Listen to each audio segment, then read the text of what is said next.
Have you ever wondered about the mysterious figures who roamed the ancient forests of Britain and Gaul?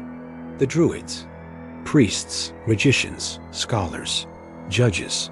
They were the spiritual and intellectual heart of Celtic society for centuries. Yet today, what do we really know about them? Most of what we think we know comes from their enemies, the Romans, who painted them as mysterious, sometimes barbaric figures. But the truth is far more complex, and much of their wisdom has been lost to time. Today, we're going on a journey to uncover the lost knowledge of the Druids, peeling back the layers of myth and propaganda to find the truth hidden within the mists of history. Imagine a society without written records, where all knowledge from law and medicine to astronomy and philosophy was passed down orally through generations. This was the world of the Druids. Their training was legendary, lasting up to 20 years. Aspiring Druids had to memorize thousands of verses, poems, and stories that contained the collected wisdom of their people. This oral tradition wasn't a flaw. It was a deliberate choice.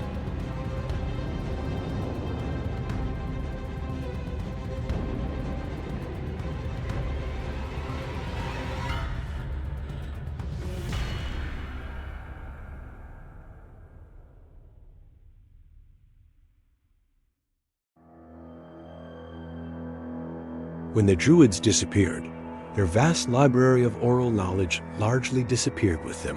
So, where do we start our search? Our primary and most problematic source is Julius Caesar. In his commentaries on the Gallic War, Caesar gives us a detailed yet biased account.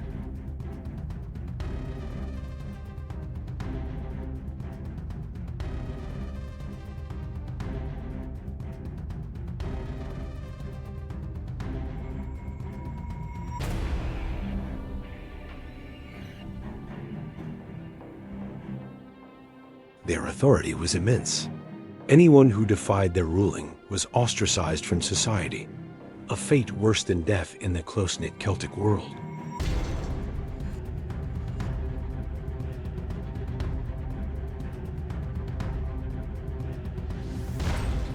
He thought this belief made Celtic warriors fearless in battle.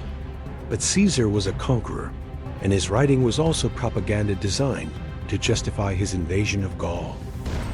He famously described human sacrifices, a claim that has stained the reputation of the Druids for 2 millennia. While ritual sacrifice was a part of many ancient cultures, including the Romans themselves, the scale and nature of these alleged Druidic practices are still fiercely debated by historians.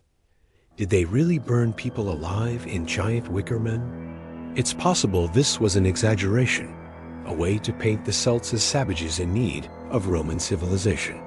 Later Roman writers like Tacitus and Pliny the Elder continued this narrative, portraying Druids as practitioners of savage and barbarous superstition.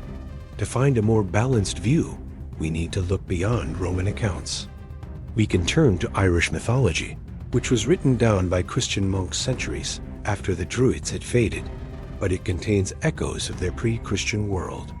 In these tales, Druids are powerful figures, advisors to kings, prophets who can see the future, and sorcerers who can control the weather and cast powerful spells.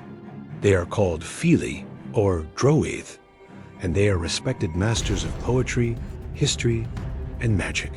These stories, like the tales of Cathbad the Druid or the magical feats of Mag Ruith, give us a glimpse into how the Celts might have seen their own spiritual leaders, not as barbarians, but as wise and powerful guardians of the natural and supernatural worlds.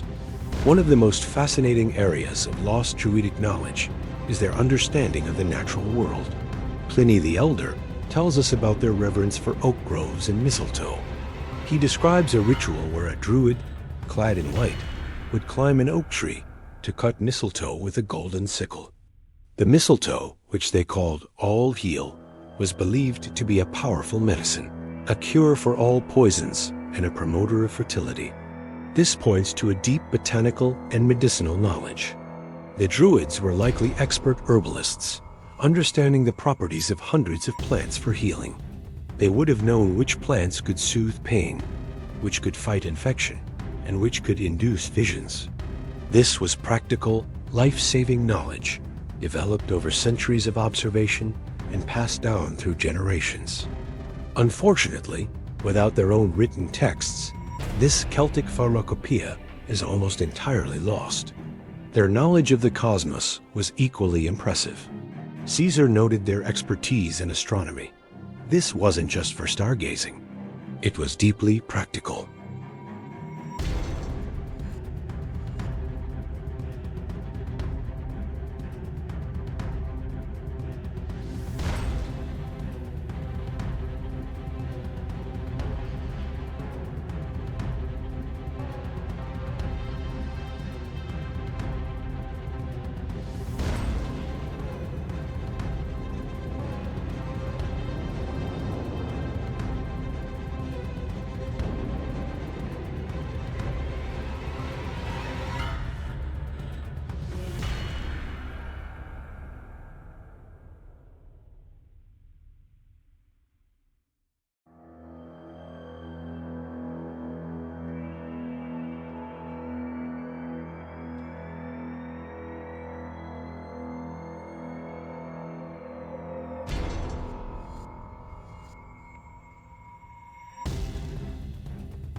As Christianity spread through Britain and Ireland, it gradually replaced the old pagan beliefs.